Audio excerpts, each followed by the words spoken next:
Assalamualaikum warahmatullahi wabarakatuh. Kembali lagi dengan kami, kelompok satu dari mata kuliah kewarganegaraan. Sebelumnya, perkenalkan, aku Melanie Dwi Agustin, dan di sini aku sebagai moderator. Eh, Kami di sini akan membuka sesi pertanyaan dari teman-teman yang kemarin itu belum terjawabkan, karena masih banyak pertanyaan-pertanyaan yang belum jelas. Nah, di sini ada tiga mentor untuk menjawab pertanyaan-pertanyaan dari kalian. Yang pertama ada Ahmad Kodarul, terus ada Nafila, dan juga ada Fatimah Zahra. Eh, Baik, sekarang kita masuk ke sesi tanya jawab. Pertanyaan pertama akan dijawab oleh Kak Fatimah Zahra. Nah, pertanyaan dari teman-teman. Ini ada bagaimana sih proses terbentuknya identitas nasional di Indonesia sebagai hasil dari perjuangan sejarah dan keberagaman budaya, terus ada dinamika sosial politik yang berkembang sejak masa penjajahan di era kemerdekaan itu. Boleh dijawab, Kak? Baik, saya akan menjawab. Jadi, identitas nasional Indonesia itu terbentuk melalui proses yang panjang dan kompleks, dipengaruhi oleh tiga pilar. Yang pertama, perjuangan sejarah, yaitu melawan kolonialisme, melahirkan kesadaran kolektif akan nasib yang sama, dan cita-cita untuk merdeka. Yang kedua, itu keberagaman budaya yang kaya akan Nusantara. Meskipun awalnya tampak sebagai perbedaan, secara bertahap diakui dan dirangkul sebagai kekayaan bangsa. Dan yang ketiga, dinamika sosial politik itu sejak masa penjajahan hingga kemerdekaan memainkan peran yang krusial.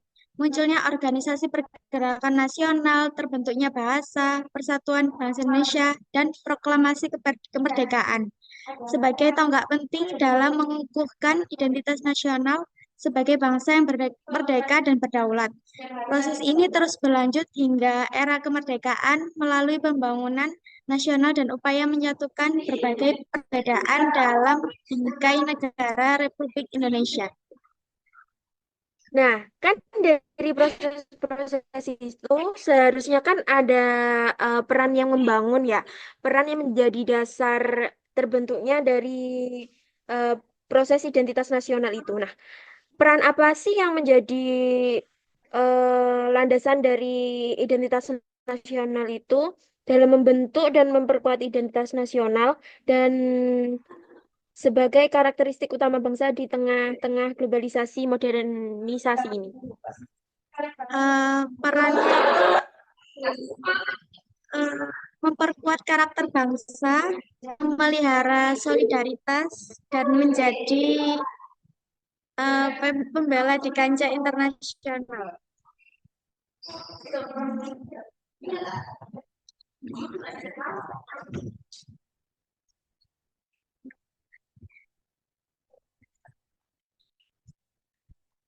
Jadi untuk perannya itu kayak nilai-nilai Pancasila juga bisa jadi peran sebagai landasannya juga ya, Kak? Ya, bisa. Pancasila apa menjadi filter dan fondasi moral di tengah globalisasi. Oh, baik. Ini ada pertanyaan terakhir buat Kak Zara.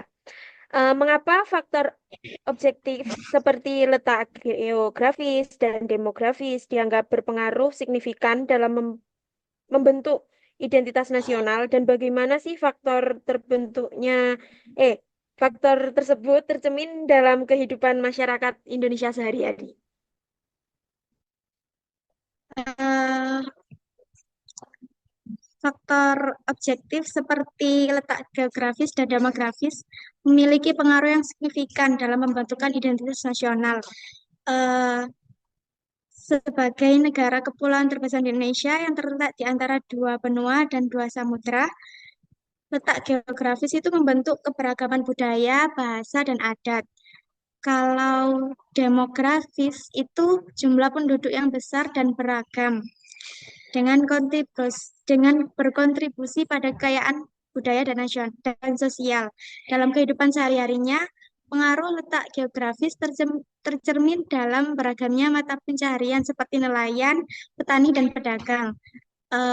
Kalau yang demografis itu dalam interaksi sosial yang melibatkan berbagai kelompok etnis dan agama, tradisi gotong royong dalam kegiatan, serta penggunaan bahasa Indonesia sebagai bahasa persatuan di daerah tersebut. Baik, terima kasih ya Kak Zahra atas jawaban-jawaban dari pertanyaan teman-teman kemarin. Mungkin itu sangat membantu buat kita dalam memahami materi identitas nasional. Untuk sesi kedua, ini juga ada 3 pertanyaan untuk Kak Nafila. Bisa dijawab ya Kak? Iya. Nah, pertanyaan pertama nih, bagaimana interaksi antara unsur-unsur pembentuk identitas nasional seperti suku bangsa, agama, kebudayaan, dan bahasa dapat menciptakan kesatuan dalam keberagaman di Indonesia? Baik, untuk interaksi antara unsur-unsur dalam menciptakan kesatuan dalam keberagaman di Indonesia tersebut, yaitu yang pertama yaitu suku bangsa dan kebudayaan. Misalnya kayak lewat eh, festival budaya, pendidikan multikultural, dan pelestarian warisan budaya. Untuk yang kedua yaitu agama dan kepercayaan. Misalnya kayak kerjasama dalam kegiatan nasional, dialog lintas agama, dan nilai kemanusiaan universal menjadi titik temu antar umat. Yang ketiga yaitu bahasa Indonesia sebagai bahasa persatuan. Sebagai bahasa resmi dan pengantar pendidikan, media, serta pemerintahan, bahasa Indonesia memungkinkan komunikasi antar suku yang berbeda dalam daerah untuk menjadikan satu bahasa dalam bangsa Indonesia. Dengan demikian, interaksi antar unsur pembentuk identitas nasional justru memperkaya jati diri bangsa dan memperkuat kesatuan selama dilandasi dengan saling menghargai, toleransi, dan kesadaran sebagai bagian dari Indonesia yang satu. Baik, ada lagi nih. Kita flashback ke masa penjajahan dan perjuangan bangsa Indonesia di masa sejarah. Apa sih pengalaman kolektif yang didapatkan yang berkontribusi terhadap terbentuknya kesadaran nasional dan identitas bangsa Indonesia? Pengalaman kolektif seperti masa penjajahan dan pergerakan kemerdekaan memiliki peran krusial, yaitu yang pertama seperti penderitaan bersama sebagai pemicu solidaritas, pengalaman dijajah berbagai kelompok etnis dan daerah di Nusantara menjadikan fondasi bagi semangat persatuan. Untuk yang kedua yaitu perjuangan bersama melawan penjajah, seperti memperlihatkan berbagai suku dan daerah memiliki tujuan yang sama, yaitu meraih kemerdekaan. Hal ini dapat memperkuat rasa kebersamaan dan kesadaran akan perlunya identitas nasional yang menyatukan. Untuk yang selanjutnya yaitu pendidikan dan media sebagai sarana penyebaran kesadaran nasional, yaitu seperti pendidikan yang mulai diakses oleh rakyat pribumi, meskipun itu terbatas ya, dan berkembang. Media cetak seperti surat kabar berbahasa Melayu mempercepat penyebaran ide-ide nasionalisme. Bahasa Melayu, tapi yang kemudian menjadi bahasa Indonesia, menjadi alat pemersatu antar kelompok etnis. Dengan demikian, pengalaman kolektif masa penjajahan dan perjuangan kemerdekaan membentuk fondasi kesadaran nasional melalui penderitaan dan perjuangan bersama, memperkuat identitas sebagai bangsa yang satu meskipun berbeda-beda. Nah, baik, ini pertanyaan terakhir nih.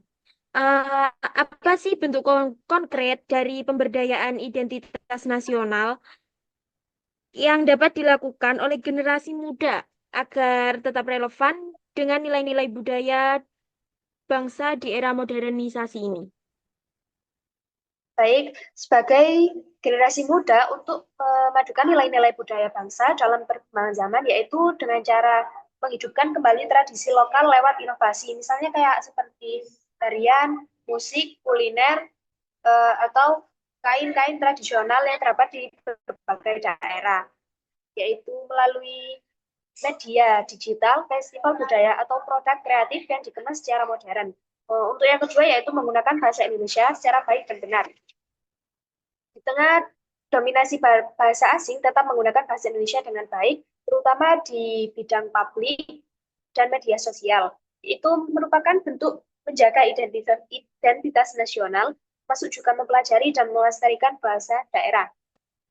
Untuk yang ketiga yaitu aktif di komunitas sosial dan budaya, yaitu dengan cara bergabung atau membentuk komunitas yang fokus pada pelestarian budaya, sejarah, atau sosial masyarakat. Yang keempat yaitu mendukung produk lokal dan ekonomi kreatif anak bangsa, yaitu dengan cara menggunakan dan mempromosikan produk dalam negeri, baik fashion, makanan, aplikasi, atau karya seni. Dan itu juga merupakan bentuk dukungan nyata terhadap kemandirian bangsa.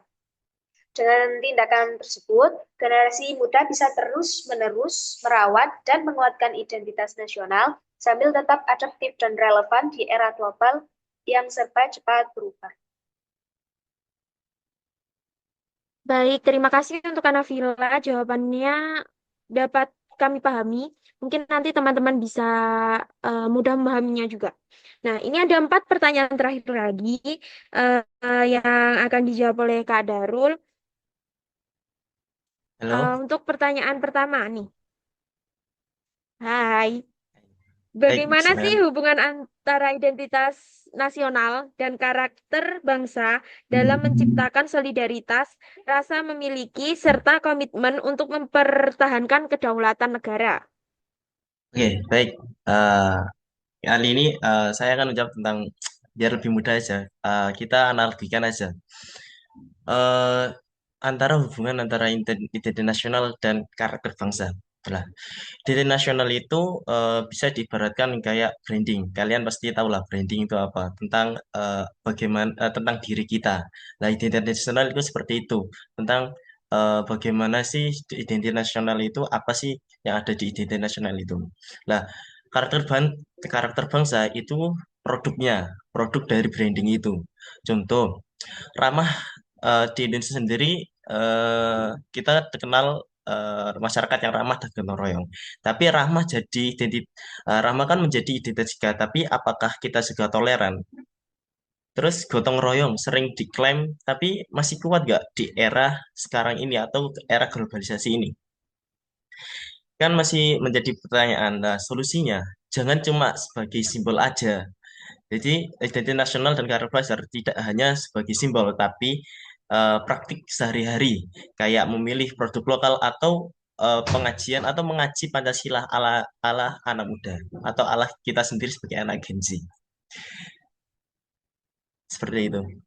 Nah, tapi gini ya, untuk di kalangan masyarakat sendiri, itu kadang banyak sekali yang acuh terhadap nilai-nilai Pancasila, lalu sikap-sikap gotong royong, dan lain sebagainya itu yang dapat menjadi pembangun sebagai identitas nasional.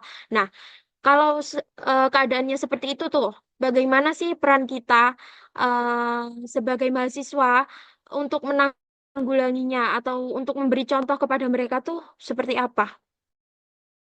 Oh, lah ini kalau ada kasus seperti itu, lah ini sebagai mahasiswa unjuk diri.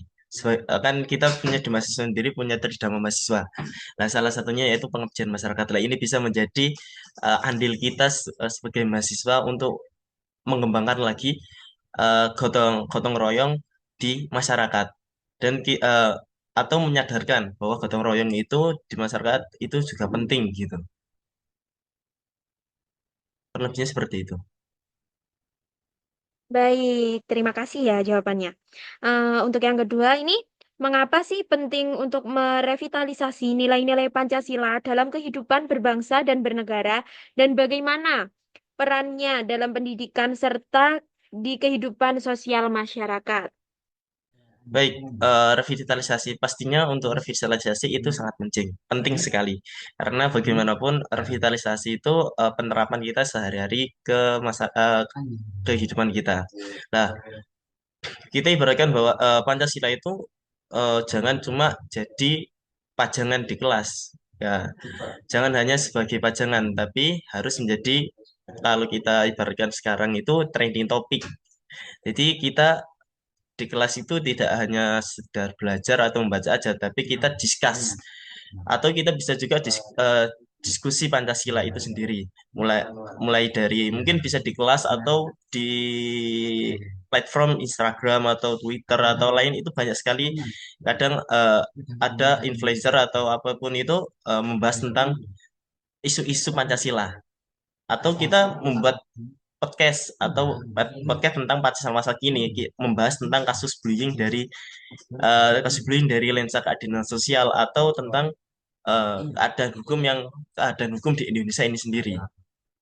Jadi pendidikan itu enggak kalau dari uh, sektor pendidikan harus lebih eksperimen kayak gamifikasi Pancasila di aplikasi kuis.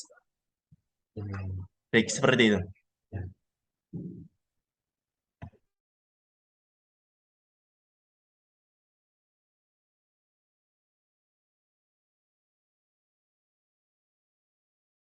Uh,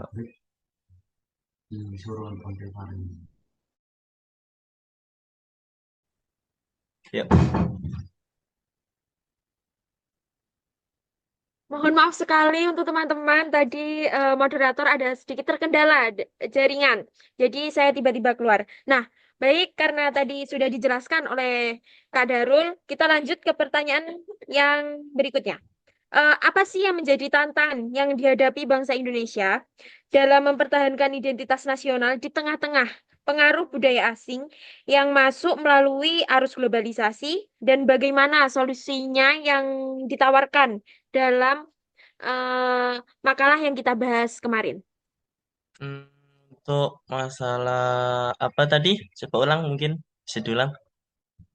Untuk tantangan budaya asing ya? Eh, Masalah ya, kayak seperti tantangan yang dihadapi bangsa Indonesia dalam mempertahankan identitasnya. Kan sekarang tuh banyak sekali paparan radikal dari budaya-budaya asing yang menjadi sasaran bagi identitas nasional. Terus upaya apa yang bisa dilakukan untuk kayak untuk menghindari dari hambatan-hambatan itu? Baik, tentang tantangan budaya asing ya.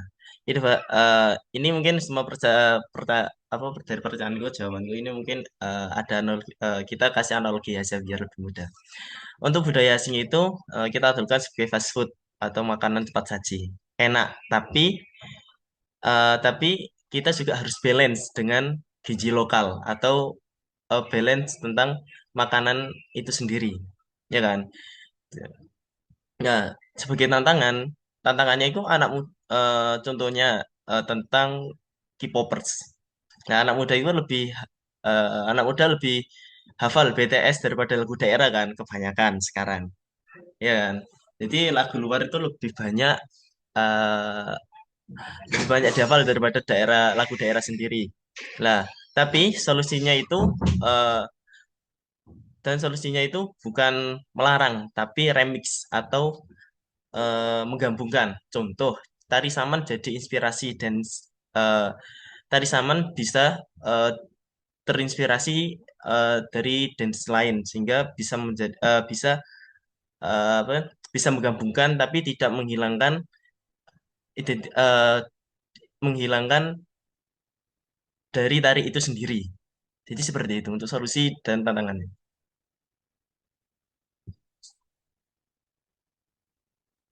Baik, berarti tetap tidak boleh jauh-jauh dari kebudayaan-kebudayaan yang ada di Indonesia sendiri. Tapi kita bisa menjadikan kebudayaan-kebudayaan Indonesia itu menjadi lebih modern dengan seperti tren-tren zaman sekarang. Tapi tetap saja tidak boleh jauh-jauh dari nilai-nilai Pancasila lagi. Ya, seperti Terus itu. nih pertanyaan terakhir. Eh, Peran institusi politik, lembaga negara, serta tokoh-tokoh nasional dalam menjaga dan memperkuat identitas nasional sebagai simbol kebersamaan dan alat pemersatu bangsa. Baik, baik. Ini juga tak kasih kita analogikan lagi biar lebih gampang aja dan lebih singkat. Kita ibaratkan ya pemerintah itu kayak admin grup Facebook, tahu kan? Mungkin untuk anak-anak zaman old atau Gen Z yang lama, Itu pasti tahu tentang Facebook kan. Lah, pemerintah itu kayak admin grup Facebook harus jaga rules, peraturan, tapi jangan kaku. Paham nggak? Berarti kita harus jaga peraturan, tapi ya nggak kaku-kaku amat. Contoh, kayak kemarin di jabatannya Pak Jokowi, Pak Presiden Jokowi itu pakai batik di KTT G20 yang ada di Bali. Atau soft diplomatik Pak Jokowi memperkenalkan budaya kita tentang pakaian batik, ya kan? Salah satu budaya atau waris eh, khas Indonesia yaitu batik kan. Tapi eh, tapi itu tidak, tapi jangan hanya dijadikan seremonial saja. Tapi harus ada kebijakan konkret kayak eh mesti seremonial tidak hanya dipakai pas di situ aja, tapi harus ada kebijakan konkret kayak dana atau festival budaya sehingga bisa melestarikan lagi bisa lebih melestarikan budaya tersebut seperti yang dipakai seperti Pak Jokowi mempromosikan tentang pakaian batik seperti itu. Baik, Baik, mungkin itu dari saya. mungkin ya, mungkin ada tambahan lagi dari kakak-kakak mentor yang lain.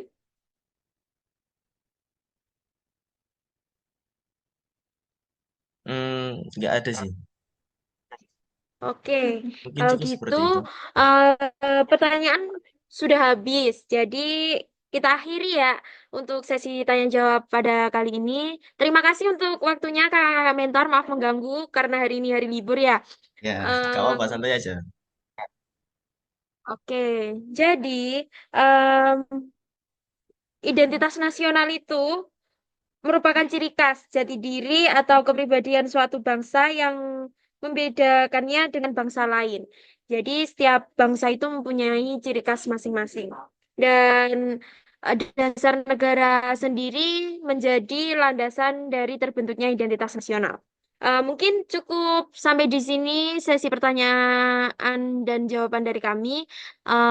Terima kasih untuk kakak-kakak mentor. Maaf jika ada salah kata atau masih ada ketidakfahaman dari kami menyampaikannya, kami mohon maaf. Saya sebagai moderator eh, mohon pamit undur diri. Terima kasih untuk waktunya.